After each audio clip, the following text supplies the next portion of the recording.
Olá a todos, sejam muito bem-vindos a mais uma correção do personal. Hoje vamos corrigir prova de geografia referente ao simulado SAS. Perfeito? Então, sem mais delongas, vamos lá. Nossa primeira questão, questão 49, que é uma questão que fala sobre hidrelétricas e a bacia amazônica. Pedindo aí o impacto social da execução de um projeto que constrói usinas hidrelétricas nessa região aí da bacia amazônica. Perfeito?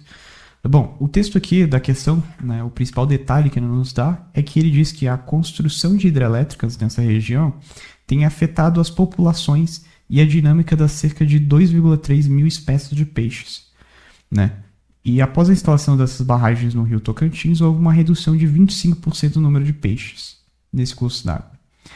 Então, o texto aqui já nos dá indício de que uma das características de impacto social da execução desse projeto tem relação direta com a queda do número da população de peixes, perfeito? Então, há uma queda da população de peixes nesse rio devido à instalação aí das hidrelétricas, perfeito?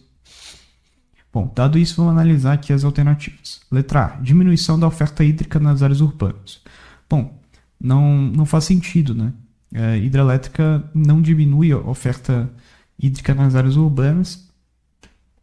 E o texto aqui mesmo, ele nos dá uma distinção muito importante que ele fala, ele dá a entender que esse impacto social relacionado à execução desse projeto está relacionado à área próxima, E as hidrelétricas, elas são construídas próximas a rios, E não próximas a cidades, a áreas urbanas, Não se constrói uma hidrelétrica dentro da cidade, Da área urbana. Então não faz sentido a letra A. Letra B, intensificação da pesca predatória nas margens fluviais. Pelo contrário, como está havendo uma queda da população de peixes, não faz sentido haver uma intensificação da pesca predatória nas margens fluviais, justamente porque nós estamos tendo menos peixes, ou seja, não faz sentido a pesca se intensificar, porque a pesca depende diretamente do número de peixes. Letra C, redução das atividades econômicas dos povos ribeirinhos. Perfeito. A letra C é o nosso gabarito. É a resposta certa, justamente porque os povos ribeirinhos são esses povos que vivem próximos ao rio, ou seja, que vivem de subsistência, ou seja, muitas vezes da pesca, muitas vezes utilizando o próprio peixe como uma mercadoria para adquirir recursos, para adquirir dinheiro. Então, a economia desses povos ribeirinhos está muito associada justamente à população dos peixes, no sentido de que por eles viverem próximos aos rios,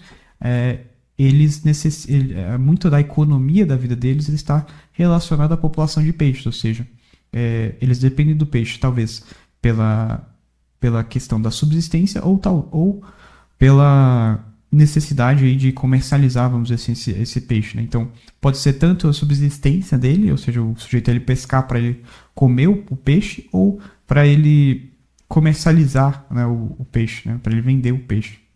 Então, os povos ribeirinhos, justamente por eles estarem próximos ao rio, daí o nome povos ribeirinhos, eles estão intimamente relacionados e a vida deles, a economia deles está totalmente associada à população de peixes no rio. E, portanto, se essa população cai, vai haver uma redução também da atividade econômica desses povos, que, portanto, é a letra C, nosso gabarito. Dá uma olhada nos outras alternativas. Letra D, fragmentação do território destinado à atividade extrativista. Não. Atividade extrativista está relacionado a geralmente mineração, Então, extrativismo mineral, extrativismo vegetal, que seria, por exemplo, desmatamento, enfim. Mas isso não tem a ver propriamente com construção de hidrelétricas, Não tem a ver com extrativismo propriamente. A hidrelétrica, como o próprio nome diz, ela gera energia a partir da água, Ou seja, não tem a ver com extrativismo propriamente, no sentido de desmatamento ou de mineração. Letra E, aumento dos deslocamentos forçados das populações indígenas. Também não, Aliás, as hidrelétricas, elas prejudicam o processo de deslocamento, Ou seja, pelo contrário, não vai haver um aumento do deslocamento forçado justamente porque as hidrelétricas, elas dificultam o deslocamento. Então, elas criam divisões, que tornam mais difícil você navegar por rios e tudo mais, justamente porque é uma construção que fica ali próximos aos rios e ocupa um espaço relativamente grande. Então, ela, na verdade, atrapalha os deslocamentos das populações sejam indígenas ou seja o que for. Né? Então, não há um aumento dos deslocamentos forçados das populações indígenas justamente porque a construção dessas hidrelétricas, na verdade, não beneficia esses deslocamentos, perfeito? Justamente por ocupar um grande espaço. Né? Ou seja, portanto, nosso gabarito, a única alternativa que faz sentido é a letra C. A nossa próxima questão, a questão 50, uma questão que vai falar sobre desenvolvimentismo. Bom, eles nos dão um texto aqui de Gilberto Freire falando sobre a urbanização, explicando o que é ela, né? E pede o seguinte, né? De acordo com o autor, uma maneira de superar os impactos do desenvolvimentismo no Brasil é... Bom, então vamos ver o que é esse tal desenvolvimentismo citado aqui no comando. A natureza brasileira vem sendo vítima de não poucas poluições que constituem aspecto vergonhoso do chamado desenvolvimentismo brasileiro. Desenvolvimentismo que extremou-se em glorificar para o Brasil um presente e um futuro quase todo urbano e industriais. Bom, isso é uma coisa bastante característica dos desenvolvimentistas, tá? Os desenvolvimentistas, enfim, são políticas, né? São pessoas que apoiam políticas, né? O desenvolvimentismo é uma doutrina política que prega, né? Justamente o desenvolvimento do país, né, pela expansão urbano-industrial, né, justamente isso que o Gilberto Freire está citando aqui. Com desprezo absurdo pela lavoura, pela agricultura, menos porém também pela pecuária, quando uma das mais criativas vocações apresentava-se em tornar-se um grande mercado de alimentos para populações não brasileiras, e não apenas brasileiras, crescentemente famintas.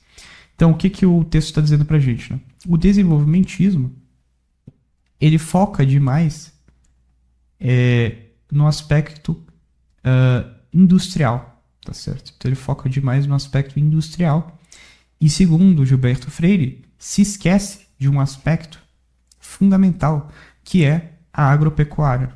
Né? A agropecuária, mais especificamente aqui, de exportação. Ou seja, o desenvolvimentismo ele foca muito fortemente na expansão industrial e das cidades e acaba se esquecendo de uma das principais vocações, ou seja, de um dos principais aspectos do Brasil, que é justamente a sua vocação, né, a sua propensão, né, de favorecer a agropecuária e utilizar essa agropecuária para exportação, né, para vender para fora, para exportar.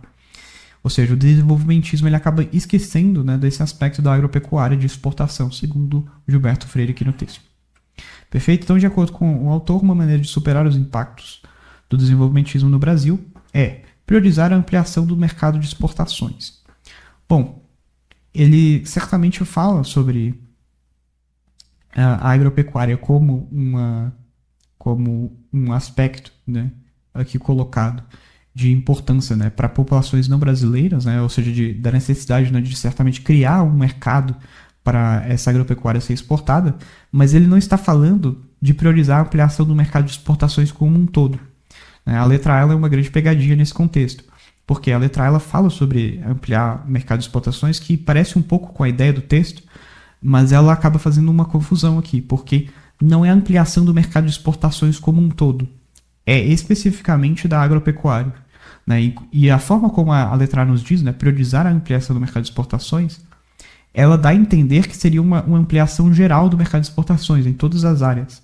Enquanto que no texto do Gilberto Freire, ele parece dar um ar muito mais específico da exportação destinada à agropecuária. E por isso que a letra A ela está errada, né? Porque ela coloca de forma geral. Perfeito? Ou seja, uma maneira de superar o impacto do desenvolvimentismo não é priorizar a ampliação do mercado de exportações. É, na verdade, desenvolver a agropecuária e, é claro, né, usar dessa agropecuária para exportar, mas não é ampliar o mercado de exportações como um todo. Não, ele dá um foco especificamente na agropecuária, perfeito? A forma como a letra A foi escrita, né, ela dá a entender um modo de mercado de exportações mais geral, né, sem dar um enfoque, tanto aqui a letra A nem cita, né, a agropecuária. Letra B, expandir a urbanização às áreas rurais do território. Pelo contrário, ele está criticando um demasiado enfoque na industrialização e na urbanização. Letra C, associar o crescimento urbano à modernização técnica. Bom, a modernização técnica está ligada à indústria, né? E ele justamente está criticando, como eu falei, o demasiado enfoque na indústria. Ele está falando para a gente olhar um pouco mais para a agropecuária. Ou seja, não faz sentido a letra C, né? Ele está justamente propondo um crescimento da agropecuária, que está mais associado ao meio rural, né? E não ao meio urbano. Letra D, que é o nosso gabarito, ampliar o progresso urbano ao potencial da produção rural. Ou seja, ele está querendo dizer, né, que é importante não só desenvolver o lado industrial, urbano industrial, mas também dar atenção a um importante diamante, vamos dizer assim, que o Brasil possui, que é a agropecuária. Ou seja, além de desenvolver a indústria, além de desenvolver as cidades, é importante também desenvolver a economia de agropecuária, porque esse é uma das vocações do Brasil, esse é um dos privilégios que o país possui, né? Então é importante explorar isso economicamente para o crescimento da nação, né? Para desenvolver a nação plenamente. Letra E, ampliar o processo de industrialização em curso no país. Não, pelo contrário, ele está criticando o demasiado enfoque na industrialização, volto a dizer. Ou seja, não faz sentido essa letra E. Portanto, nosso gabarito, letra D. Bom, nossa próxima questão é uma questão relacionada à erosão. Questão que vai falar sobre as dunas, perfeito?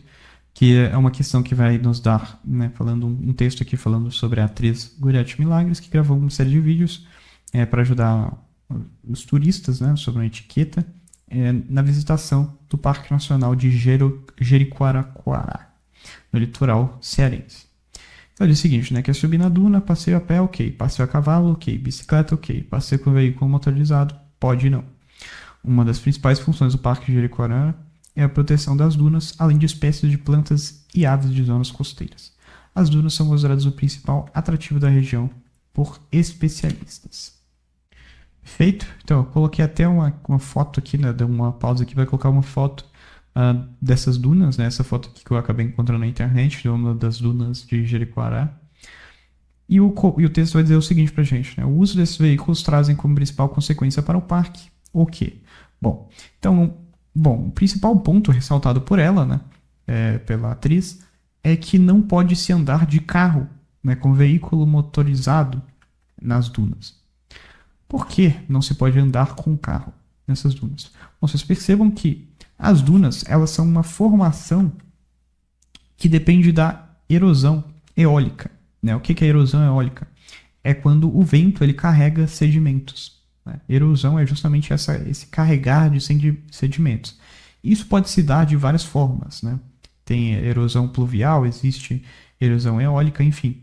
Existem várias formas de erosão. Mas a formação das dunas se dá principalmente pela erosão eólica, ou seja, a erosão que se dá pela ação do vento, né?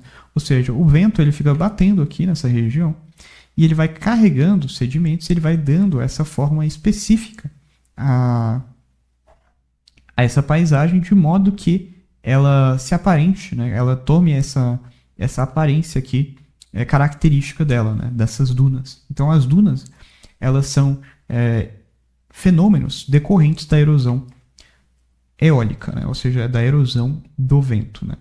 Erosão eólica. Perfeito? Justamente quando o vento vem, ele bate e leva os sedimentos aqui formando essas dunas, né? Formando essa paisagem típica aqui. Perfeito? E então é o seguinte, como que o uso desses veículos eles trazem característica para esse parque? Por que eles prejudicam essas dunas? Justamente porque os veículos, né, principalmente veículos motorizados, eles têm um alto poder de velocidade. Então você imagina um carro, ele passa por aqui, né, e ele vai desmantelando, né, ele vai carregando sedimentos e ele vai justamente intensificar o processo de erosão dos sedimentos e vai desmantelar essas dunas, né? Como a própria questão nos diz aqui na fonte, né, carros na areia e sumiço de duna. Ou seja, dá um entendimento, né, que os carros nas areias eles provocam um sumiço dessas dunas, né? Justamente porque as dunas elas dependem do processo de erosão eólica, né? Mas é claro, né, se você vai lá e passa com um carro em cima dessas dunas, você vai deformá-las, né? Você vai mudar o formato delas justamente porque o carro, né, devido à alta velocidade, ele passa e ele vai carregar os sedimentos, então ele vai deformar essas dunas, então ele vai acabar com essas dunas. E aí vai ter o fenômeno aí do sumiço das dunas que está sendo relatado aqui no texto. Perfeito?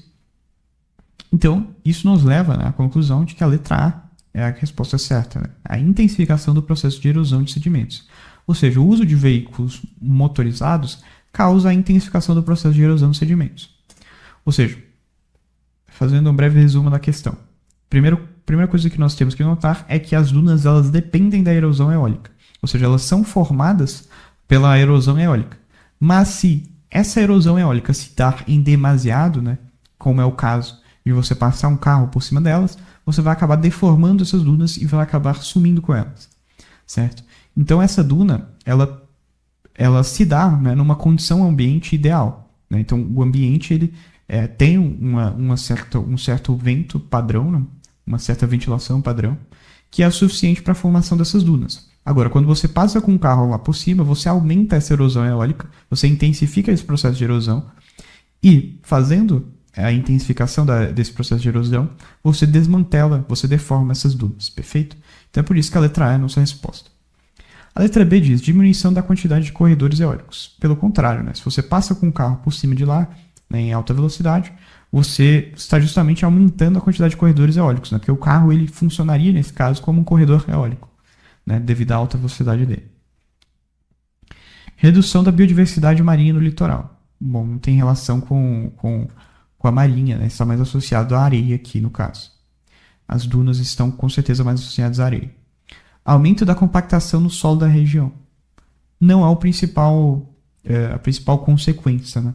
A principal consequência que o texto cita, né, que é a questão do sumiço da duna, está relacionado mais à erosão, né? Ou seja, o que desmantela a duna em si não é a compactação do solo, é justamente a erosão, a intensificação da erosão que está sendo dita na letra A. Elevação da temperatura média da areia não faz sentido, né? Não tem nenhum fator que faça aumentar a temperatura média da areia. Portanto, a nossa resposta é a letra A, gabarito, letra A. Bom, seguindo a correção, portanto, questão 55 é uma questão aqui sobre trabalhismo e uma questão que vai falar sobre a discrepância, né, dos salários dos trabalhadores do setor automotivo no México e nos Estados Unidos, né? Enquanto esses trabalhadores no México recebem 25 dólares por dia, nos Estados Unidos eles ganham 160 dólares por dia. Então aí há uma discrepância muito grande entre os dois salários, né? Enfim, e aí ele vai falar aqui, né, sobre a CVT, que exige uma parcela significativa do carro, enfim. E ele vai dizer o seguinte, né, que o CVT aqui ele vai subir para 40% em 3 anos, para veículos pesados de exigência de 45%, a adequação interna para a implementação dessa medida implicou uma reforma trabalhista no México. Tá certo? Porque o que estava acontecendo? Né? Como a mão de obra no México é muito mais barata, né, ou seja, 25 dólares por dia, é claro que as empresas, né, elas vão querer gastar, segundo a lógica capitalista, o menos possível e lucrar mais, né? Então vão gastar menos gastos e lucro, e vão querer lucrar mais, né? Ou seja, a lógica capitalista é essa, né? Justamente de lucrar o máximo possível quando você gasta menos para você obter, para você, enfim, lucrar de fato, né? Ou seja, você vende mais do que você gasta, porque no final das contas você vai lucrar com isso. Ou seja, a lógica é justamente de minimizar os custos, certo? E é claro que, tendo uma mão de obra muito mais barata, né? Ou seja, R$25 contra 160 é uma diferença gritante de mão de obra, né? Ou seja, compensa muito mais para a indústria, né, colocar os trabalhadores no México, que eles vão pagar 25 dólares por dia, do que eles colocarem nos Estados Unidos, que eles vão ter que pagar 160, né? Que é muito mais do que isso. Ou seja, é muito mais... envolve muito menos gastos, né? Você colocar essas indústrias no México, né? Para colocar trabalhadores lá no México. Perfeito? Então, essa reforma trabalhista vai nessa direção, né? Justamente de evitar essa transferência, né, de trabalhadores na etapa de produção. Perfeito? Comparar os contextos econômicos dos países citados, a medida apontada visa: letra A, incentivar a competitividade entre empresas multinacionais. Não é incentivar a competitividade entre empresas multinacionais. Na verdade, é justamente resolver esse problema da disparidade, né, que faz com que muitas empresas que atuam nos Estados Unidos vão para o México justamente só para pegar a mão de obra lá mais barato, né? Então ela está fazendo essa reforma, ela visa, na verdade, resolver esse problema. Fortalecer o setor secundário de regiões subdesenvolvidas. Também não tem nada a ver com fortalecer o setor secundário. Na verdade, ele tem que resolver um problema trabalhista aqui. Né? Promover a livre exportação. Também não. Não fala sobre promover livre exportação nem nada. Está falando sobre o trabalho, né? Sobre o regime trabalhista.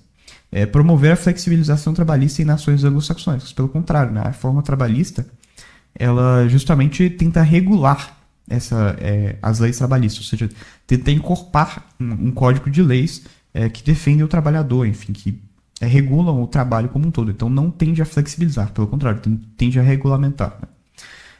Evitar a transferência das etapas de produção para outros países. Exatamente. Né? Como eu falei, dado que a mão de obra no México é muito mais barata do que nos Estados Unidos, as empresas, visando o lucro e visando ter menos gastos, vão transferir etapas da produção dela para o país, para o México, já que lá, né, a mão de obra é muito mais barata, ou seja, faz muito mais sentido você usar a mão de obra mexicana, né, visando o lucro maior, justamente porque lá você vai gastar menos, enquanto que nos Estados Unidos você ia gastar muito mais para fazer o mesmo trabalho. Né? Então compensa muito mais eles transferirem etapas de produção lá para o México, que lá eles vão pagar menos salário, né? Ou seja, eles vão gastar menos e, portanto, eles vão lucrar mais. Portanto, nosso gabarito, letra E. A nossa próxima questão é uma questão que, no caso aqui, se enquadra mais como talvez história, né? Uma questão talvez interdisciplinar entre história e geografia, mas é uma questão que vai falar sobre o período medieval. Né? Ela dá aqui como fonte um texto do Jacques Le Goff, né? que é um autor, o principal autor de Idade Média. Né? E, enfim, ele dá um texto aqui pra gente falando sobre a agricultura na Idade Média. Né? Ele fala o seguinte, né? A consequência é que a terra, mal trabalhada, pouca rica, esgota-se rapidamente. Assim era preciso deixá-la repousar e se reconstruir. Essa era a prática difundida do pouso. Sem dúvida, entre os séculos 9 e 14, um progresso constituiu na substituição aqui e acolá do afolhamento bienal pelo afolhamento trienal, cuja finalidade é deixar o solo de repouso uma vez em cada 3 anos, em vez de uma vez em cada 2 anos, ou melhor, de utilizar 2/3 da superfície cultivada em vez da metade. Ou seja, aqui ele está descrevendo, né, uma técnica que foi desenvolvida lá na Idade Média para produzir melhor. Né? Ou seja, eles notaram que o solo, né, você não pode ficar produzindo indefinidamente no solo, você não pode ficar infinitamente produzindo lá no solo sem parar. Não, porque isso, né, o solo ele vai perdendo os nutrientes, ele vai perdendo qualidades se você ficar fazendo essa prática incessantemente. Né? Então você tem que dar um repouso para o solo. É por isso que essa técnica ela chama de pouso, né? Ou seja, repouso. Ou seja, justamente você dá um descanso para o solo para ele recuperar certos nutrientes que são essenciais à produção da agricultura. Ou seja, essa técnica do pouso, ela justamente visa recuperar o solo. Né? Isso, né, constitui o quê? Uma técnica para aumentar a produtividade. Né? Ou seja, ele fala aqui, né, justamente através disso, né, em vez de esperar 2 anos, agora eles vão esperar 3. Só que eles vão utilizar 2/3 da superfície cultivada em vez da metade. Né? E 2/3 da superfície, 2/3, é maior do que a metade. Né? A metade é 1/2. Né? 2/3 é 0,66666. Né? Isso daqui. E a metade é 0,5. Né? Ou seja, notem que eles estão usando mais terra. E, no entanto, eles estão conseguindo produzir mais ainda, né? Porque eles vão conseguir deixar, além de usar mais terra, eles vão conseguir descansar melhor esse território. Ou seja, a técnica do pouso, né, ela visa melhorar não só a qualidade, mas também a quantidade. Né? Ou seja, ela aumenta também, ela aumenta a produtividade da produção agrícola como um todo. Né? Então, aumenta a produção agrícola. Perfeito?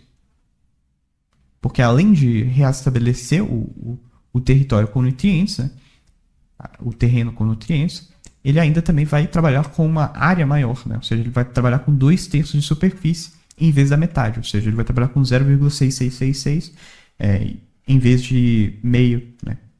A adoção da prática mencionada no texto trouxe como resultado a expansão da área cultivável? Não houve uma expansão da área cultivável. Embora eu tenha dito, né, que ele vai usar mais território, não é que esse território tenha sido expandido. Né?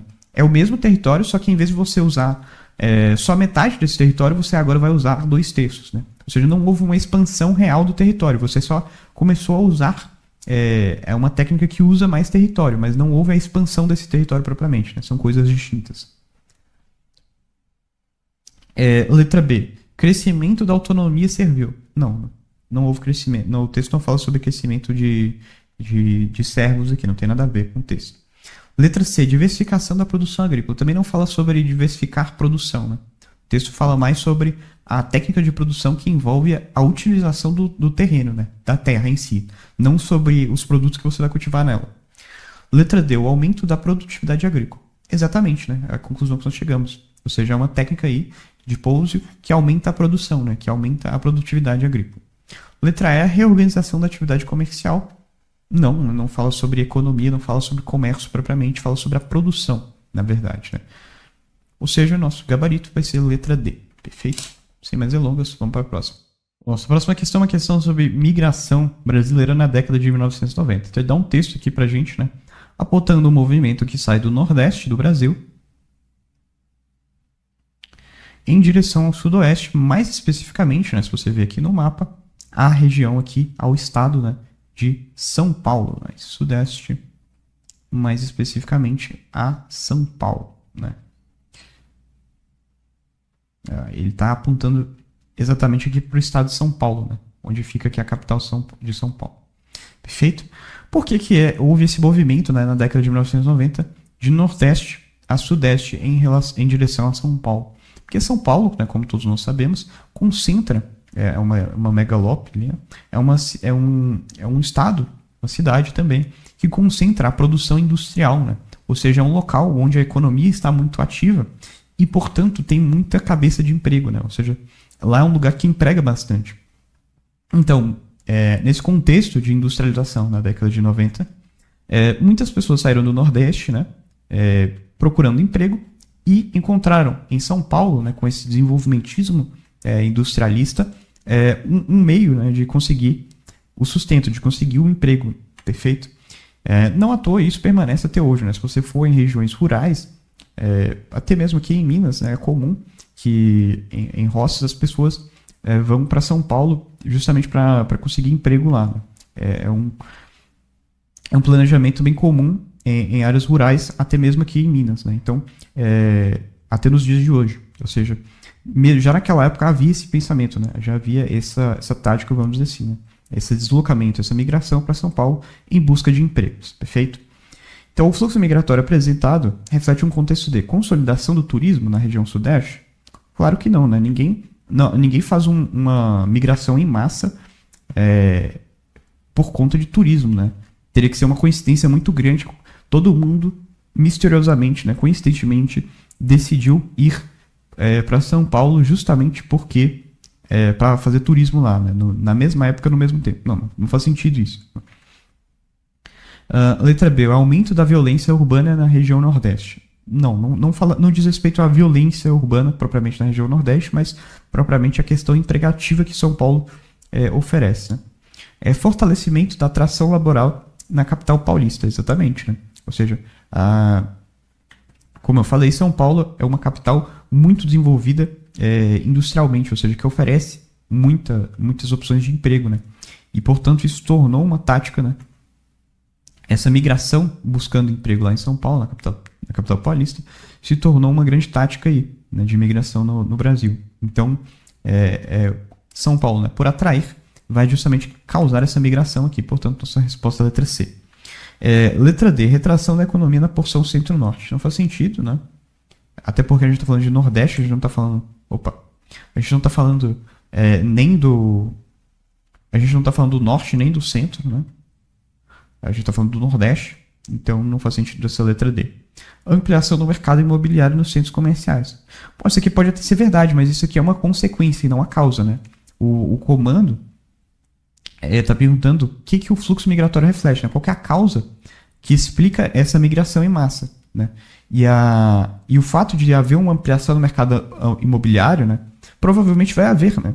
Pelo fato das pessoas irem lá para São Paulo, provavelmente vai haver um crescimento do mercado imobiliário, mas isso é com certeza a consequência do fato das pessoas estarem indo para lá, e não a causa. E a questão nos pergunta a causa do fluxo migratório. Né? Não faz sentido você explicar uma coisa pelas consequências dela. Né? Perfeito? Então, nosso gabarito é a letra C. Vamos para a próxima. Nossa próxima questão é uma questão envolvendo o conceito de ilhas de calor, né? Um conceito geográfico bastante cobrado nas provas do Enem. Porque ele vai dar um texto aqui pra gente falando sobre a cidade de Paraisópolis, em São Paulo, que é 8 graus mais quente do que o Morumbi, né? Ou seja, se tornou um caldeirão aí, entre aspas. Quando os termômetros sobem, né? A Ivaneide aqui recorre ao ventilador e aos banhos para tentar amenizar o calor em Paraisópolis. Quando cheguei aqui era muito bom, agora frio, enfim, né? E ela vai estar comentando aqui que houve um aquecimento de certo tempo para cá nessa cidade aí, né? Ou seja, a superfície de Paraisópolis ultrapassou 33 graus, enquanto que as áreas vizinhas bateram 28 graus. Ou seja, houve um aquecimento muito forte nessa cidade aí, perfeito? Bom, e o que o texto? E qual que seria a razão desse aquecimento? Um dos fenômenos que explica isso muito bem na geografia são as ilhas de calor urbanas. Né? Eu coloquei essa foto aqui que ilustra muito bem isso. O que são as ilhas de calor? Né? É quando numa cidade, essa cidade ela vai destruindo muita vegetação nativa, vai destruindo muita a vegetação, e pelo fato de substituir essa vegetação, né, por construções como prédios, casas, enfim, asfalto, tudo isso, né, são construções que tendem a reter calor, né, que tendem a absorver calor. Ou seja, quando você substitui a vegetação nativa, né, você destrói aqui, você desmata essas árvores, né, e constrói no lugar, quando você faz isso em grande escala, né, você vai estar construindo muitas coisas que retêm calor. E isso vai reter, vai formar as ilhas de calor, né? Ou seja, nessa cidade, né, pelo fato de você ter destruído muita vegetação lá, vai começar a haver uma retenção forte de calor justamente por causa que essas construções, elas não são permeáveis, elas são impermeáveis, ou seja, elas retêm muito calor fortemente, né?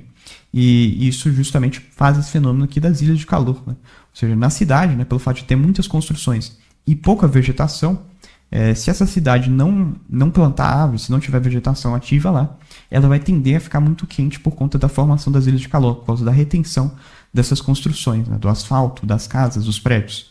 Perfeito? Então vocês percebam aqui, né, na cidade tem justamente um pico aqui de calor, enquanto que nessas regiões de vegetação aqui, costeiras, né, tem uma temperatura muito menor, né, justamente por conta da apresentação da vegetação. Ou seja, para resolver o problema das ilhas de calor, a gente precisa fazer o quê? A gente precisa ter mais árvores nas cidades, justamente para que essa vegetação ela consiga absorver esse calor. Né? As plantas usam o sol, né? Usam o calor. Ou seja, isso vai resolver, em grande parte, né, o problema das ilhas de calor.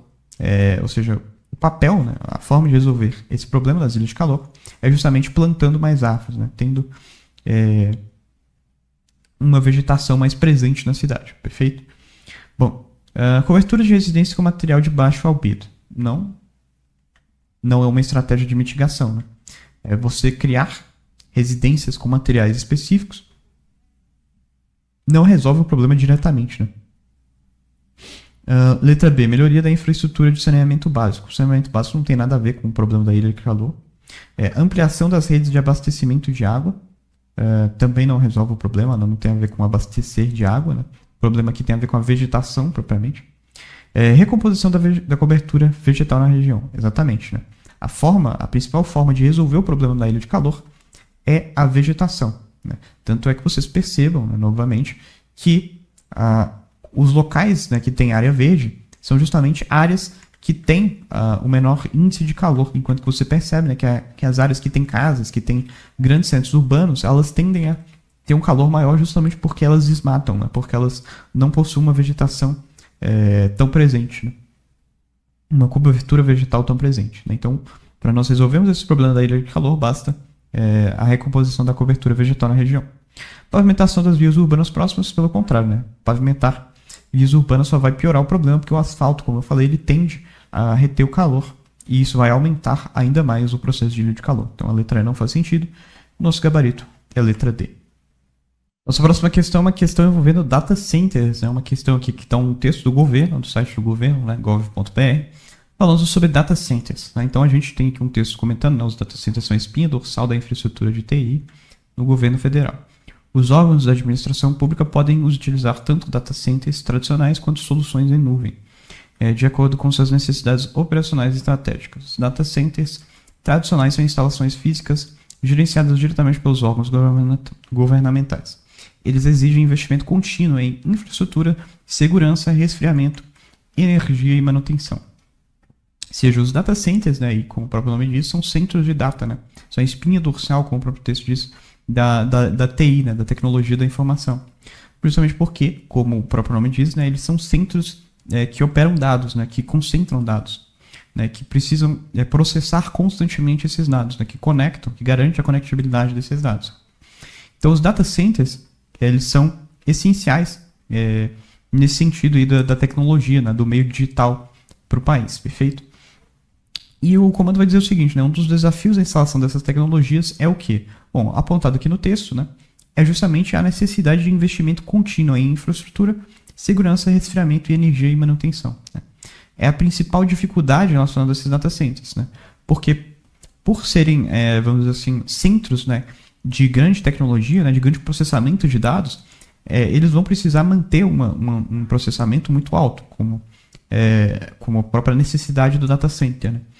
Isso vai gerar, né, um alto custo em energia, em você manter propriamente a organização, em você manter o funcionamento desses data centers, né? Porque, como eu falei, é um processamento de dados muito grande. Né? Então você vai ter que estar o tempo todo gastando muita energia, você vai ter que estar fazendo manutenção, você vai ter que estar, enfim, garantindo infraestrutura para que esses data centers continuem funcionando o tempo todo. Né? Afinal de contas, eles são essenciais a essa questão do TI. Né? Não à toa, o próprio texto classifica ele como uma espinha dorsal da infraestrutura do TI. Ou seja, ele precisa ficar o tempo todo rodando e isso exige muito investimento contínuo, né? Como o próprio texto aqui nos diz. Então esse é o grande desafio relacionado aos data centers que está explícito aqui no próprio texto. Né? Então vamos lá, letra A, dependência de grandes estruturas logísticas. Não, o texto não cita nada sobre estruturas logísticas, então a gente seria muito arriscado a princípio só falar sobre estruturas logísticas. E a própria noção de data center não envolve muito essa questão de centros logísticos, né? De estruturas logísticas. Logística, né, tem a ver com transporte, então rodovia, o meio de transporte por aviões, né, enfim, não tem a ver propriamente com estrutura logística essa questão dos data centers, portanto a letra A não faz sentido. A letra B, baixa dependência de mão de obra qualificada. Pelo contrário, como eu falei, os data centers são meios tecnológicos, são meios de TI, e que, portanto, envolvem a necessidade, né, de uma grande dependência de mão de obra qualificada, ou seja, de pessoas que saibam mexer nessa área, né, que tenham qualificação para operar nessas áreas. Então, não é uma baixa dependência de mão de obra qualificada, pelo contrário, é a necessidade de uma mão de obra mais qualificada. Letra C, a fragilidade da infraestrutura do empreendimento. Não há uma fragilidade da infraestrutura do empreendimento propriamente. O problema é o gasto envolvido nisso, né? Não é a fragilidade dessa infraestrutura propriamente, é o gasto que você vai ter em manter ela. Letra D, alta demanda por recursos energéticos e híbridos, que é basicamente a nossa resposta. Né? É exatamente o que está sendo dito aqui no texto. Né? Eles exigem investimentos contínuos em infraestrutura, segurança, resfriamento, energia e manutenção. Veja que a explicitação, né, da energia, né, ou seja, recursos energéticos, né, e hídricos. Resfriamento. Né? O resfriamento está muito associado a essa questão hídrica. Ou seja, é justamente a letra D, né? Alta demanda por recursos energéticos. Como eu falei, data centers concentram muitas tecnologias, ou seja, vai envolver um gasto de energia muito grande para operar computadores, para fazer a operação de máquinas. Né? E a água também vai ser muito útil para justamente trabalhar no resfriamento dessas máquinas. Perfeito? Então vai haver uma alta demanda por recursos energéticos. Né? Isso que vai gerar o alto investimento, que é alguns dos aspectos que geram alto custo de você manter um data center, segundo o próprio texto.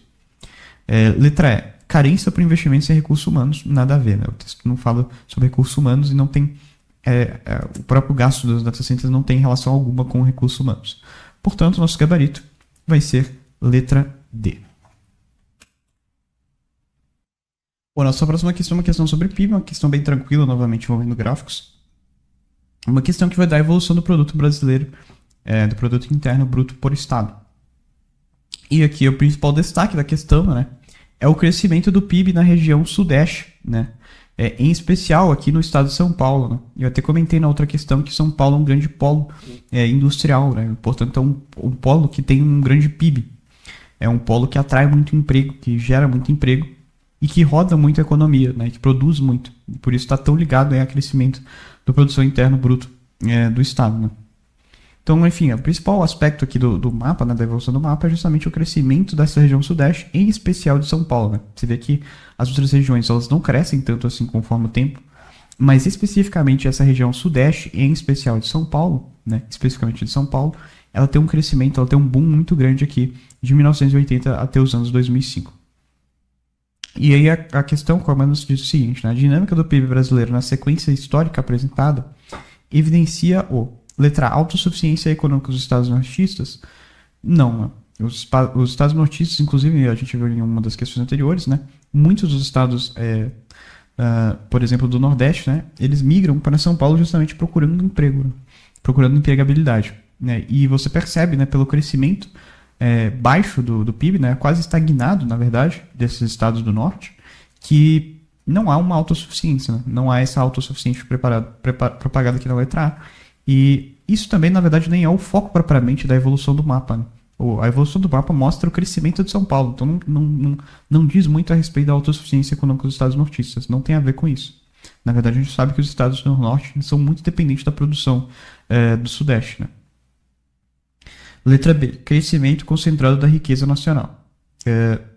Crescimento concentrado da riqueza nacional, exatamente. Né? Ou seja, houve uma concentração da produção, há uma concentração do produto interno brasileiro, que se dá principalmente na região sudeste, em especial em São Paulo. Né? Ou seja, há um crescimento muito grande no sudeste, enquanto que as outras partes não acompanham, ou seja, há um crescimento concentrado dessa riqueza. A riqueza ela cresce especificamente na região sudeste, e de lá ela vai para o resto do país. Né? Então é justamente a letra B aqui. Porque é justamente essa concentração do crescimento da riqueza nessa região sudeste. Letra C. Afastamento produtivo da lógica internacional. Não, isso não tem nada a ver com o afastamento produtivo da lógica internacional. O texto fala, dá a entender um crescimento concentrado da riqueza. Não tem a ver com lógica internacional. Aqui nos mapas, né? Homogeneização do desenvolvimento social, não há uma homogeneização, né? Homogêneo dá a ideia de um crescimento uniforme, né? Que se dá em todos os aspectos, em todos os locais, ao mesmo tempo. Mas como a gente está vendo aqui, há um crescimento heterogêneo, ou seja, um crescimento que é concentrado numa região específica, enquanto as outras não crescem, né? Ou seja, não é um crescimento homogêneo, é um crescimento heterogêneo, porque esse crescimento se concentra em uma parte específica do país, que é a região sudeste. Letra E. Equiparação da renda per capita nacional. Também não, né? Equiparação dá essa ideia novamente de homogeneização, que é falsa. Nós vemos no texto que há um crescimento concentrado na região sudeste, na região de São Paulo. Ou seja, não há uma equiparação da renda per capita. Na verdade, há uma concentração do crescimento da riqueza na região sudeste. Portanto, a letra E também não faz sentido. Nosso gabarito é, portanto, a letra B. A nossa próxima questão é uma questão envolvendo eutrofização, uma questão que relaciona à biologia, uma questão que vai falar sobre o índice de qualidade da água numa região específica e que diz o seguinte, que IQAs, né, que no caso é o índice de qualidade da água, na classe ruim, foram identificados nos corpos da água no estado da Bahia num total de 15 pontos.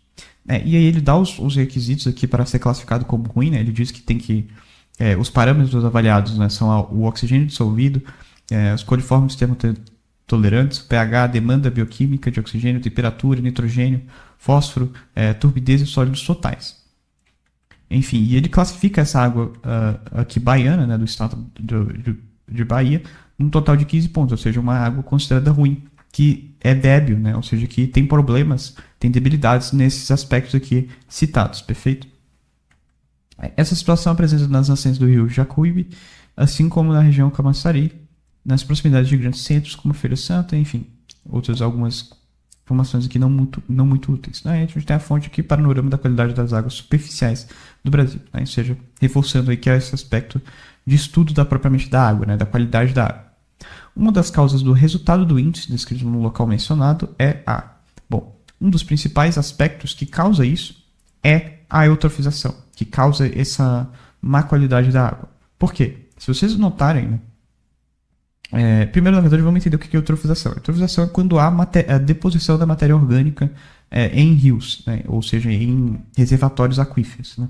Então a gente tem, por exemplo, aqui um rio, um lago, seja o que for, né? Qualquer reservatório de água, e a gente depõe por algum motivo, né? Por algum fator externo, vai parar matéria orgânica lá. Ou seja, a matéria orgânica, né? Inclusive aqui na questão ela está ressaltada, NPK, né? Ou seja, nitrogênio, fósforo, né? Inclusive que é citado aqui no texto, né? Nitrogênio total, fósforo, né? Que são principais constituintes de matéria orgânica. Quando a matéria orgânica, né, ela por algum motivo, ela é deposta nesses reservatórios aquíferos, o que vai acontecer? Vai acontecer que essa matéria orgânica aqui, né, ela vai ser deposta nesses reservatórios, e isso vai gerar, né, um alto índice de produção, de reprodução, na verdade, de bactérias específicas, né, bactérias decompositoras específicas, que vão começar a crescer fortemente. Por quê? Porque essas bactérias decompositoras, elas são especializadas em decompor, né, em justamente se alimentar e metabolizar essa matéria orgânica. Né? E essa matéria orgânica, ela, portanto, vai propiciar o desenvolvimento, a reprodução dessas bactérias, e essas bactérias, portanto, vão ter um crescimento, elas vão ter um crescimento da explosão, porque a gente depositou uma quantidade muito grande de alimento, de repente, ali naquele reservatório para elas. Né? Então, essas bactérias, elas começam a se reproduzir muito alto, né, muito fortemente, e essas bactérias, elas utilizam o oxigênio na respiração. Né? E pelo fato de utilizarem o oxigênio na respiração e elas estarem crescendo, se reproduzindo muito fortemente, o que vai acontecer é que elas vão começar a absorver todo o oxigênio contido ali no reservatório, e os peixes vão começar a morrer, né? Porque os peixes eles dependem do oxigênio para fazer a respiração celular também. Então os peixes eles vão começar a morrer, e vai haver um crescimento muito forte de algas e dessas bactérias, né? Em alguns cianobactérias, enfim, uma série de micro-organismos que não são bons para a qualidade da água. Né? Então, a deposição da matéria orgânica, ela gera esse fenômeno conhecido como eutrofização, que é justamente quando a gente depõe muita matéria orgânica, né, nesses reservatórios aquíferos, gerando essa morte da população de peixes, enfim, do ecossistema ali relacionado ao ambiente aquífero, propiciando, né, a formação, a reprodução dessas bactérias que vão começar a dominar aquele ambiente, né, e vai haver o crescimento das algas e tudo mais, matando esses peixes e reproduzindo, né, micro-organismos que são não tão interessantes para a qualidade da água, né, como essas bactérias e alguns outros micro-organismos que tornam a qualidade da água pior, perfeito? Ou seja, a eutrofização ela não é boa, né? Você depor matéria orgânica na água é um risco muito forte justamente para a qualidade da água dela por conta desse fenômeno da eutrofização. Uma das causas do resultado do índice descrito no local mencionado é a utilização da água de reuso em áreas urbanas. Não, o problema não é a utilização da água em reuso. Na verdade, a reutilização da água é um importante ciclo, né? É muito importante para o ciclo da água, né? Para você preservar, para você não desperdiçar água. Né? Então, na verdade, não tem a ver essa letra A aqui. A letra B, preservação do equilíbrio térmico nos cursos d'água. Não tem a ver com propriamente preservação do equilíbrio térmico. Note que os próprios índices que ele dá na questão estão muito associados à eutrofização. Oxigênio dissolvido, por exemplo, está muito associado à eutrofização. Por quê? Porque, como eu falei, essas bactérias decompositoras da matéria orgânica, elas utilizam muito oxigênio. E isso vai justamente fazer com que os peixes morram, né? Porque elas vão utilizar muito oxigênio. Né? Ou seja, esse é um aspecto fundamental. Outro aspecto fundamental é a demanda bioquímica, né, do oxigênio, e o nitrogênio total e o fósforo total, né, que são os nutrientes da matéria orgânica envolvidos ali na eutrofização. Turbidez e sólidos totais, né, também tem a ver com essa questão da eutrofização, porque a eutrofização ela tende a concentrar esses sólidos por conta da matéria orgânica. Enfim, é uma série de fatores ali na própria questão que aponta para essa em direção à eutrofização. Né? E vocês vão ver que o gabarito correto justamente nos diz a respeito disso. Ou seja, não tem a ver com equilíbrio térmico. Se fosse equilíbrio térmico, esse seria o menor dos problemas. Tá? O equilíbrio térmico tem a ver simplesmente com calor. Enfim, a gente poderia simplesmente usar esse reservatório, colocar ele em determinadas condições ideais de temperatura e ele voltaria a funcionar normalmente. Mas não. O problema é que envolve uma série de fatores, né? Uma série de parâmetros que não tem a ver somente com equilíbrio térmico. Perfeito? E veja que também, né? A preservação do equilíbrio térmico nos cursos da água é uma coisa boa. Né? Equilíbrio térmico é o equilíbrio natural do reservatório da água. Ou seja, isso não é prejudicial. Né? Então a letra B não faz sentido nem nesse aspecto também de preservação do equilíbrio térmico. Letra C, decomposição de matéria orgânica nos corpos hídricos. Exatamente, né? Que é o fenômeno, é o que causa propriamente o fenômeno da eutrofização, que diminui a qualidade da água, né? Que prejudica a qualidade da água. Instalação das instalações de estações de tratamento em ambientes rurais. Não, essa não é a causa, né? O tratamento da água, na verdade, é um aspecto fundamental para a qualidade da água, né? Então, instalar estações de tratamento não vai fazer com que a água piore, pelo contrário, né? As estações de tratamento servem justamente para tratar a água, né? Então, não tem como você instalar estações de tratamento e fazer com que a água piore, né? Não faz sentido. É bem contraintuitivo essa letra D e não faz sentido. Letra E, diminuição do processo de eutrofização. Pelo contrário, a eutrofização ela está aumentando justamente por conta da deposição de matéria orgânica, né? Porque a água está ruim, a água está com uma qualidade muito ruim. Isso quer dizer que há o processo de eutrofização acontecendo em alta escala, né? Porque isso é a única coisa que consegue justificar aqui nesse caso, né? Essa má qualidade da água. Então não faz sentido ser a diminuição, sendo que o próprio texto fala, né? Que a água está ruim, né? Que a água está com um percentual ruim, né? Isso é destacado aqui, ó, na classe ruim. Ou seja, não faz sentido ser a diminuição do processo de eutrofização. Se fosse a diminuição, a água deveria estar boa, né? Mas pelo contrário, como ela está ruim, como ela está muito ruim, uma das únicas explicações plausíveis é justamente esse fenômeno da eutrofização, que é muito comum, né, na prejudicação da qualidade da água. Perfeito? Então vejam que, uma coisa interessante, né? Nós vimos aqui com o gabarito letra C. Mas vejam que tudo nessa questão aponta para o fenômeno da eutrofização. Talvez quem não conhecesse o processo da eutrofização não conseguiria entender propriamente a questão. Mas se você analisar muito bem a questão aqui, você vê que tudo nela aponta muito fortemente para essa questão da eutrofização. Quando ele fala de oxigênio dissolvido, quando ele fala de demanda bioquímica de oxigênio, quando ele fala de nitrogênio total e fósforo total, cara, isso aqui é muito característico da eutrofização, né? Nitrogênio e fósforo não são principais constituintes da matéria orgânica, né? Então você aferir se um reservatório de água tem nitrogênio e fósforo, a quantidade disso nele já indica que a questão está indo para um lado de eutrofização, né? Turbidez e sólidos totais tem muito a ver também com essa questão, né, da avaliação da eutrofização. E além disso, para piorar, a própria questão cita várias vezes a eutrofização. Aqui, ó, eutrofização na águas superficiais e matéria orgânica nos corpos hídricos, que é basicamente o fenômeno da eutrofização também, né? Ou seja, a todo momento a questão nos indica, né, esse lado da eutrofização. Ou seja, estava muito claro aqui que a questão estava querendo perguntar acerca da eutrofização. Perfeito? Que é, portanto, a letra C aqui, o nosso gabarito. Né? A letra E também fala sobre eutrofização, mas ela fala errado, né? Porque ela fala que tem a diminuição, sendo que, na verdade, está havendo justamente o processo da eutrofização em larga escala para haver essa qualidade ruim da água. Perfeito? Então, a letra E é justamente o contrário do que está acontecendo. Então, nosso gabarito é a letra C. Vamos para a próxima. A nossa próxima questão está relacionada à questão do etanol e do biodiesel como matriz energética. Como o próprio texto diz, né, ele dá aqui um texto para a gente, citando reflexões sobre o etanol e o biodiesel na matriz energética brasileira. Ele diz o seguinte, é um texto curto. Né, as alternativas do petróleo de maior repercussão no Brasil no que diz respeito aos combustíveis são o etanol, um composto orgânico oxigenado, também denominado álcool etílico, produzido através da beterraba, batata doce, a batata, milho, mandioca, entre outros, mas principalmente da cana-de-açúcar. E o biodiesel, o que pode ser produzido a partir de óleos vegetais, novos ou residuais, de gorduras animais. Perfeito?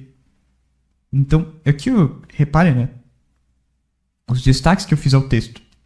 Esses dois combustíveis, eles estão associados principalmente à vegetação, né? À plantação, a vegetais, a recursos renováveis. Tá? Então, por exemplo, o etanol está ligado que a beterraba, a batata doce, ao milho, a mandioca, enfim, que são que está completamente relacionado a essa questão da vegetação, da plantação. E o biodiesel também, né? Essa questão renovável, né? Dos óleos vegetais, ou seja, da vegetação, da gordura animal, da cana-de-açúcar também ali, retornando para o etanol. Né? Ou seja, você vê que tem muito fortemente esse processo de vegetação, porque é justamente o caráter de renovação que possibilita com que esse combustível se dê. Né? Perfeito? Então, no contexto brasileiro, as alternativas mencionadas têm como consequência socioespacial o quê? A expansão da fronteira agrícola, que é a letra E. Por quê? Porque se tá totalmente relacionado, né, a produção desse combustível está totalmente relacionada à vegetação, obviamente, para eu produzir mais este combustível, eu vou precisar plantar mais, né? Ou seja, eu vou precisar expandir a fronteira agrícola. Se eu quero ter mais esses combustíveis que dependem da vegetação, eu vou ter que plantar mais. Se eu vou ter que plantar mais, eu vou ter que expandir a fronteira agrícola, portanto, nosso gabarito é a letra E. Vamos dar uma olhada aqui nas outras alternativas. Descentralização da produção energética. Não é uma consequência socioespacial. Lembramos, né, nos atamos ao enunciado. Consequência socioespacial. Né? Descentralização da produção energética não tem a ver com consequência socioespacial. Letra B. Crescimento de práticas agroflorestais. Agroflorestal não é no sentido de expansão da fronteira agrícola para a produção de combustíveis. Né? Crescimento de prática agroflorestal tem outro sentido, não é esse sentido de produção para os combustíveis propriamente. Né? Esse termo agroflorestal ele não cai muito bem. Né? Agroflorestal não tem a ver a floresta propriamente. Né? O que tem a ver aqui é a expansão agrícola para a produção dos combustíveis. Diminuição da concentração fundiária. Não tem nada a ver, né? Concentração fundiária tem a ver com distribuição de terras. Aumento da acessibilidade elétrica. Também não, né? O que você aumenta, na verdade, é a produção, mas aí a acessibilidade já é outro aspecto. Perfeito? Então, nosso gabarito vai ser a letra E. Bem tranquilo essa questão. Nossa próxima questão é uma questão relacionada à agricultura, em especial alimentos transgênicos. Né? Então ele vai falar aqui sobre a construção em laboratório de uma semente transgênica, enfim, e como isso é utilizado na produção da agricultura. Perfeito? Então ele está citando aqui um texto sobre a agricultura, não, sobre os transgênicos, né, que são basicamente sementes modificadas geneticamente para beneficiar a produção, né, para resistir a certos grupos de agrotóxicos que beneficiam na produção da agricultura, né, enfim. Ou seja, ele está falando aqui sobre uma prática da transgenia, né, das sementes transgênicas. As sementes transgênicas, né, como elas beneficiam a produção em larga escala, né, para você usar agrotóxicos sem ter problemas, que é justamente o ponto do texto, né, sementes transgênicas usadas nesse contexto aí, né, para resistir a agrotóxicos, né, para você conseguir fazer uma larga produção, está muito associada à produção em larga escala, né, justamente para você conseguir ter uma vasta produção de uma certa cultura para, enfim, você comercializar, para você vender. Ou seja, isso já de cara elimina que seja uma produção baseada em sustentabilidade, em ecologismo, ou que seja uma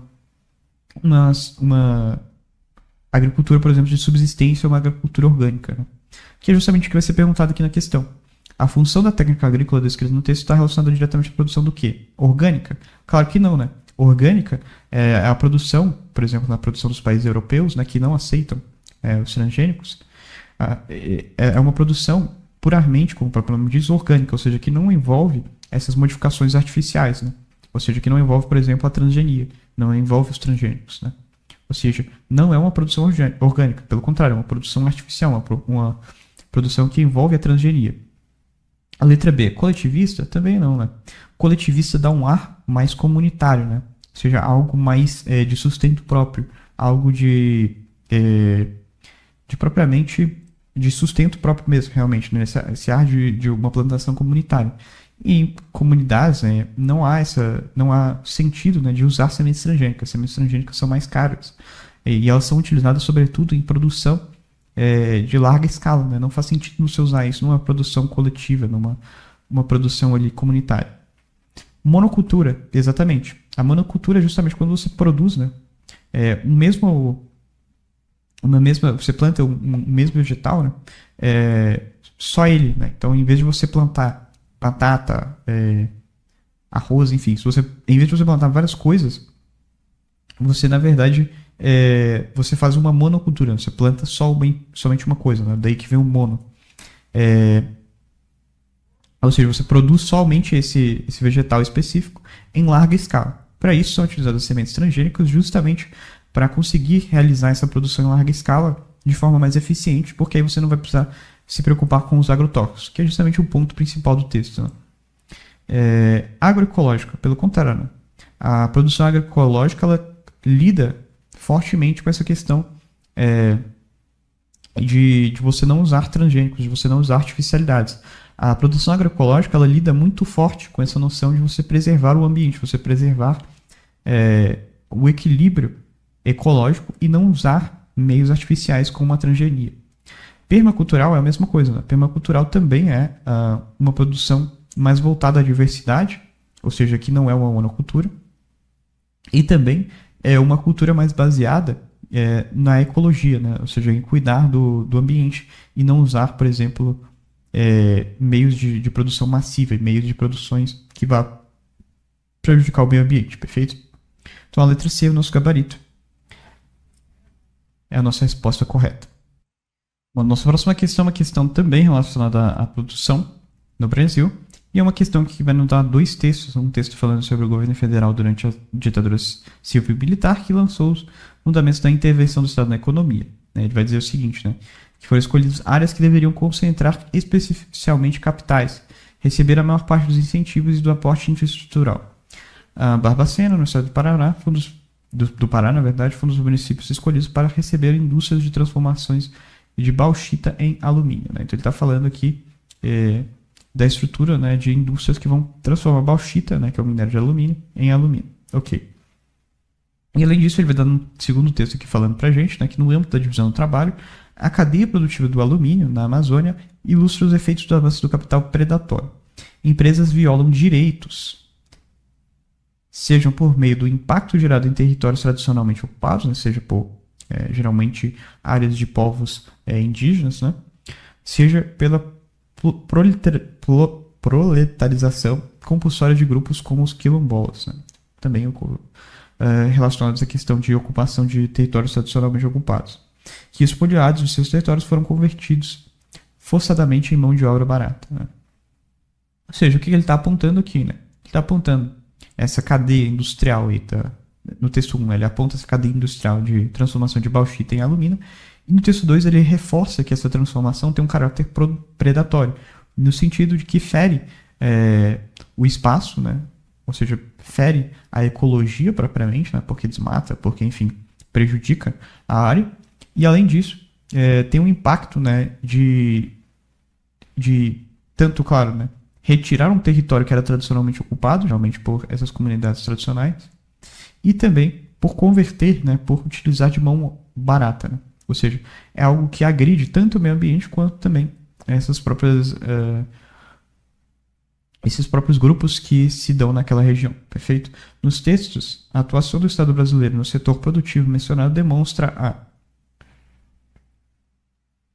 letra A, descaso quanto aos impactos socioambientais. Exatamente, né? O texto ele aborda exatamente o aspecto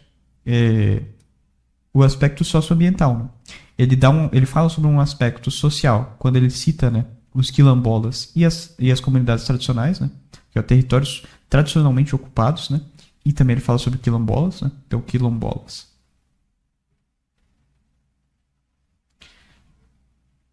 E sociedades e tradicionais, vou colocar aqui trad, para economizar espaço e tempo.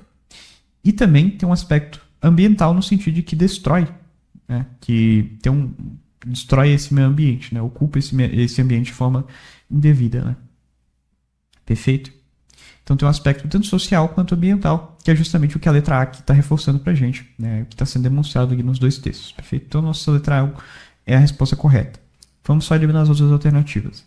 Letra B. Apoio à autonomia financeira dos povos tradicionais. Pelo contrário, né, você está retirando eles dos territórios deles. Então isso não é um apoio à autonomia deles, pelo contrário, você justamente está violando os direitos dele. Incentiva o desenvolvimento sustentável da indústria. Claramente não, né? O próprio texto descreve, né, que é uma ação agressiva contra o próprio meio ambiente, né? Ou seja, algo nocivo ao desenvolvimento sustentável. Letra D. Desassistência à empregabilidade de grupos minoritários. Não é que ele preste uma desassistência à empregabilidade. O próprio texto, na verdade, diz que esses povos eles são usados como mão de obra. O grande problema é que é uma mão de obra barata. Ou seja, o problema não é a empregabilidade em si, mas é a forma como essa empregabilidade se dá, né? Que é uma empregabilidade precária, né? Uma empregabilidade que usa a mão de obra de forma precária, né? Que dá uma condição precária ao trabalhador. Imparcialidade quanto à concentração regional dos incentivos. Não tem nada a ver com o que está sendo descrito no texto. O texto está falando sobre um ataque, um prejuízo, né, que essas indústrias de alumínio fazem tanto no ambiente, ao atacar nele, ao desmatar ele, enfim, violar o equilíbrio do ambiente. Além disso, também afetando socialmente os grupos quilombolas e as sociedades tradicionais dessas regiões. Perfeito? Então a letra A é o nosso gabarito. Nossa próxima questão é o sistema agroflorestal, uma questão que, portanto, envolve a preservação da ecologia do sistema. Tá? Os sistemas agroflorestais são sistemas justamente que tentam combinar a produção, enfim, a vegetação como um todo, né? A produção no sentido de plantar, da plantação, baseado em princípios ecológicos, né? Ou seja, princípios que vão tentar manter o equilíbrio ecológico, né? Manter a formação mais orgânica possível, né? Sem extrapolar, sem tentar utilizar de meios de superprodução para tentar fazer uma produção, vamos dizer assim, mais de larga escala.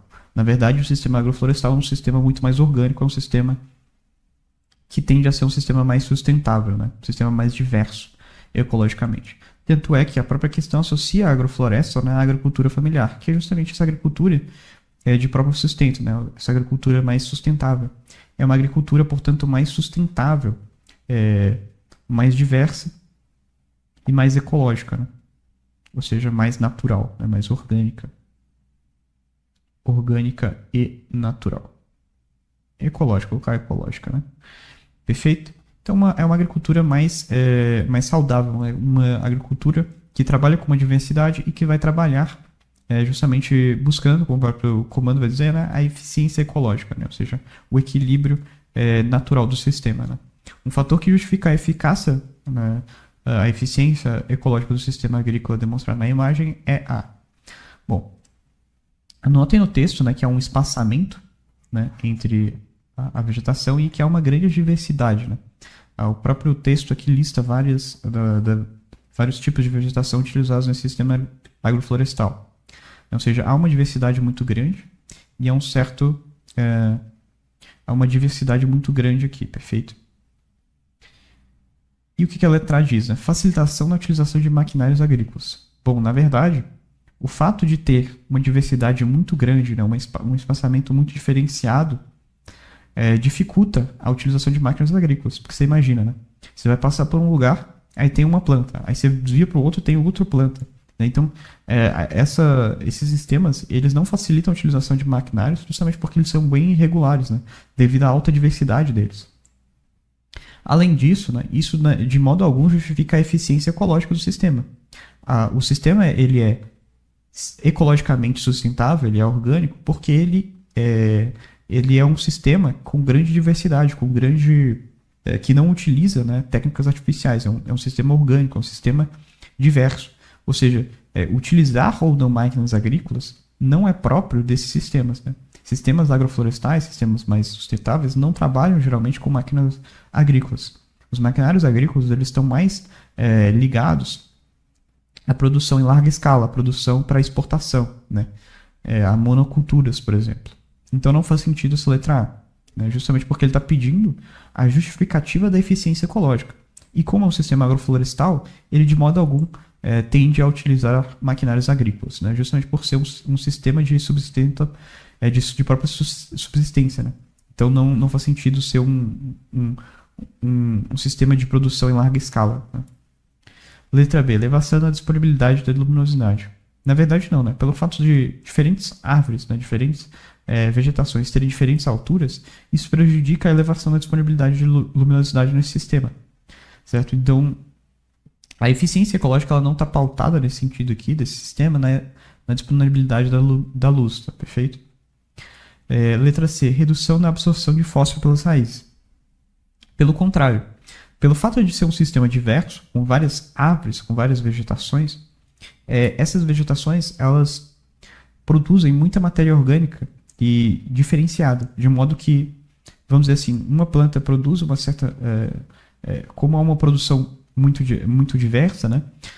O abastecimento de matéria orgânica desse sistema vai ser muito eficaz, vai ser muito, como a gente está falando, é sustentável, no sentido de que a produção, ela, vamos dizer assim, faz um ciclo muito forte aqui dentro desse sistema. Então, por exemplo, uma árvore, ela deixa cair as folhas dela, né?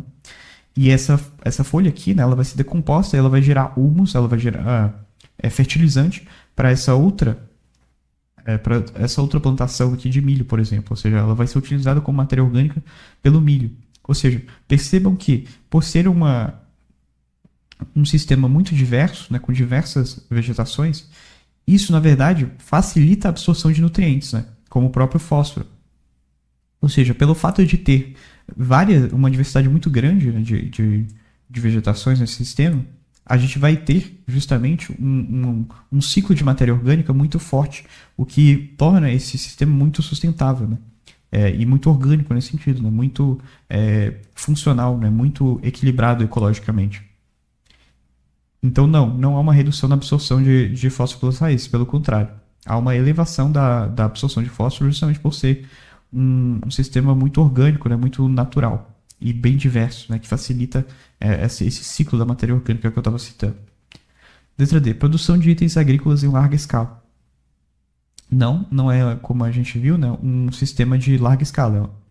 Como a própria fonte do texto diz, né, ele é uma produção de agricultura familiar, que tende a ser uma produção mais nichada, né, uma produção que tende ao sustento próprio, né, uma agricultura de subsistência, então não é uma agricultura em larga escala.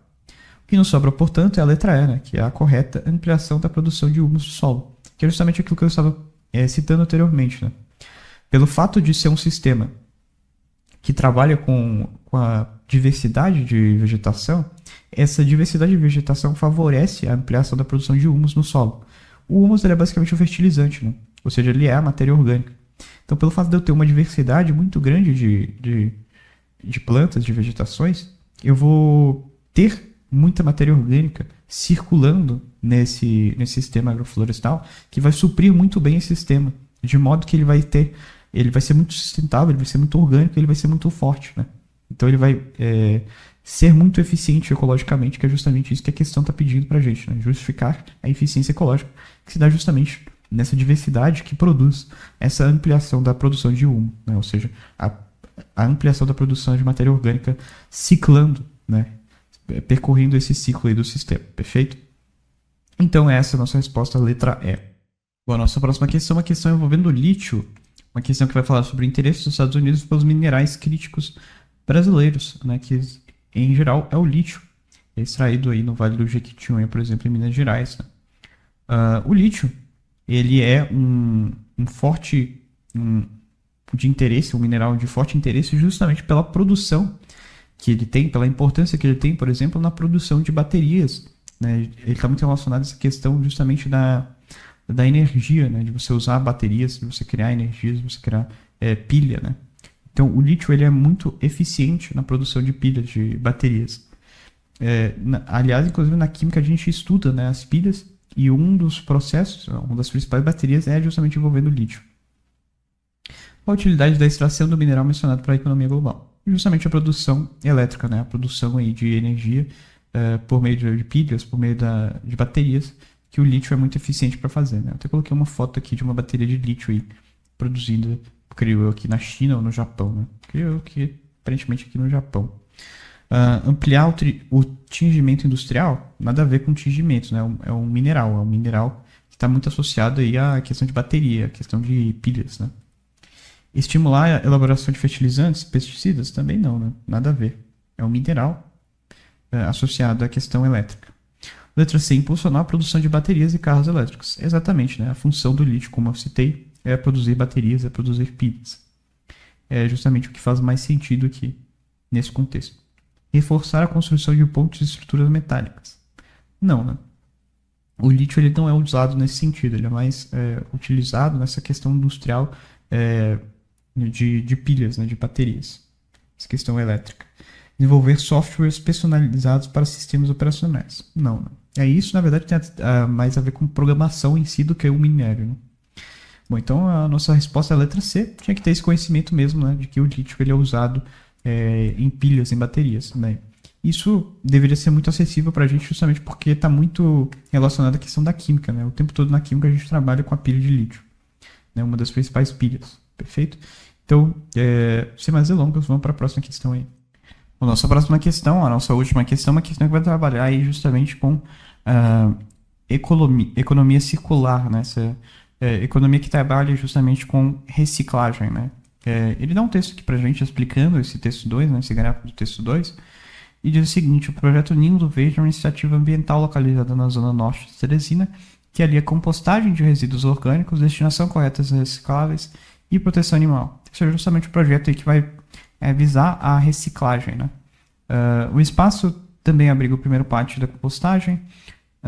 Enfim, projetos como Ninho Verde mostram que pequenas ações podem gerar grandes impactos ambientais positivos, né? A reciclagem como um todo, né? Esse ciclamento aí de matéria orgânica e tudo mais que ele cita é muito importante para a própria ecologia do planeta, né? Para os impactos ambientais que ele cita ali, né? Enfim, aí no texto 2 ele ilustra melhor esse modelo de economia circular, né? Então a gente tem as matérias-primas, a concessão sustentável, a produção, a distribuição, consumo, reutilização e reparação. E aí tem o recolhimento e a ciclagem, né? Aí se separa o lixo residual disso, se o lixo é armazenado, tratado. E a gente tem os resíduos que são reciclados aí, né? Como matéria-prima novamente, que vão retornar aqui ao ciclo, né? Inicialmente vai girando assim. Então essa é a importância aí da reciclagem, né? Justamente para gerar menos matérias-primas, menos resíduos e menos emissões, como o próprio texto aqui cita para a gente. É um sistema muito mais sustentável ecologicamente para o ambiente planetário, beleza? Com base nos princípios ilustrados no texto 2, o projeto apresentado no texto 1 contribui para geração de matéria residual como resultado final do ciclo produtivo. Na verdade, nós vimos aqui, acabei de citar, que o próprio texto diz que há a formação de menos resíduos, né? Destaco aqui, menos resíduos. Ou seja, há a geração de menos resíduos. Portanto, o próprio texto 2 refuta a letra A. A letra B. Redução da participação popular na separação dos resíduos sólidos. Errado, né? A população ela tem a sua carga aqui no recolhimento, da separação desses resíduos. Então, não há uma redução da participação popular na separação. Transformação de rejeitos como recurso em novas cadeias produtivas. Exatamente. Transformação de rejeitos como recurso em novas cadeias produtivas. Ou seja, você usar os rejeitos, que são os resíduos, né, nessa cadeia, né, de produção, justamente para transformar eles e gerar menos resíduos para o ambiente, né? Ou seja, você, em vez de você simplesmente descartar esses resíduos, você gesta eles, você organiza eles para justamente serem utilizados novamente no ciclo e usar ele novamente, né? Ou seja, dar um novo uso para eles, em vez de simplesmente descartar ele e poluir o ambiente. Portanto, a nossa letra C é o gabarito. Letra D diz o seguinte: fixação de materiais orgânicos em área de armazenamento controlado. Não, o texto não está dizendo isso, né? Na verdade, a matéria orgânica ela precisa ser ciclada, segundo o próprio texto, né? Ela precisa ser ciclada, ela precisa trabalhar o tempo todo. Você não pode... Se você simplesmente pega a matéria orgânica e deixa ela lá, né, no ambiente reservado, você está desperdiçando a matéria orgânica, você não está utilizando, né? E isso faz muito mal para o ambiente. Então, o propósito do texto é justamente usar essa matéria orgânica, ciclar ela, de modo a manter ela sempre em movimento para evitar a poluição ambiental. A intensificação da emissão de gases como agente no aumento do efeito estufa. Pelo contrário, né? A reciclagem ela produz o equilíbrio ambiental, o equilíbrio ecológico, né? Ela diminui os impactos ambientais, né? O próprio texto diz, né? Essas ações podem gerar grandes impactos ambientais positivos. Ou seja, não faz sentido gerar um impacto ambiental negativo quando o próprio texto nos diz que a ação gera um impacto ambiental positivo, né? Então não faz sentido a letra E, porque ela está citando um impacto negativo, né? Emissão de gases como agente no efeito estufas é um impacto negativo, né? Não faz sentido com o que é dito no próprio texto. Portanto, a letra E também não confere, perfeito? Então, nosso gabarito é a letra C. Essa foi a nossa última questão. Eu vou ficando por aqui. Muito obrigado e até a próxima.